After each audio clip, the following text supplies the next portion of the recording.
Yo, what's going on, guys? And we're hearing from Jake Fisher of Yahoo Sports that our man, John Collins, might be traded, attached with the 15th pick for Davis Bertans and the 10th pick. First off, if anybody's going to rebuild the value of Davis Bertans, it would be the genius of Quinn Snyder's, because he would use him as a three-point shooter, like in correct sets. Like, honestly, I know he's a terrible contract, but also it would be a great salary filler contract for a bigger move.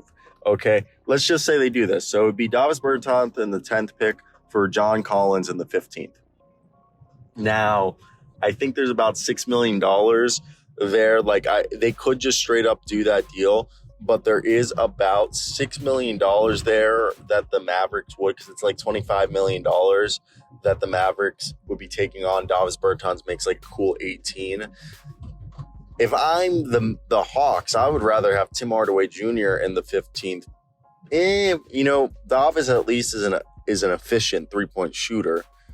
So there is that. And his contract is a player option, but it's only, it's what you want to see. It's 17. So it's about $8 million they would have to come up with to make up for the difference.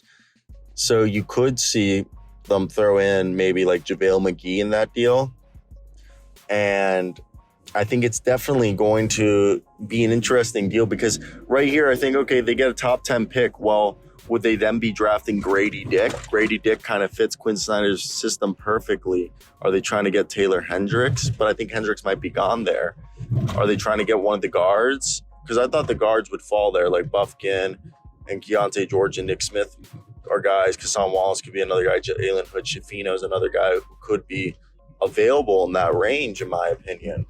But if there's a belief that maybe they want to move up to get Grady Dick, or, a guaranteed shot at drafting one of the guys I just mentioned, I personally think maybe they're trying to trade John Collins in the 15th pick to get Davis Bertans in the 10th pick, and then package Davis Bertans $17 million, the 10th pick, and maybe like Clint Capella's contract for somebody who's making $35 million to be a third superstar with DeJounte Murray and Trae Young.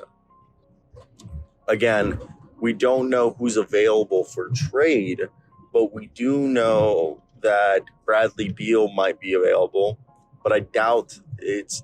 The Wizards say that they want to trade Beal for a top 3 pick, which basically means, hey, Hornets or Blazers, come get yourself Bradley Beal. So I think here the Hawks, they like Jalen Johnson. They got AJ Griffin. I think Grady Dick could fit in there. I also, when you look at it, $35 million, who's somebody that they could realistically go after player-wise, who's going to be making $35 million this upcoming year. And I'll admit, it's not the easiest thing to figure out, but that's where I want to hear your guys' thoughts. I definitely think I think maybe it's for a player, but I could also see it being a way to get a better trade asset in the 10th pick.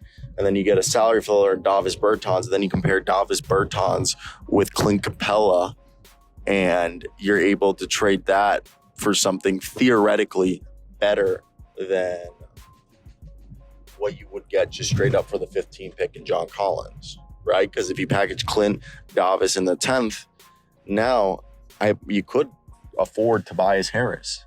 And Tobias Harris is underrated. So let me hear your thoughts.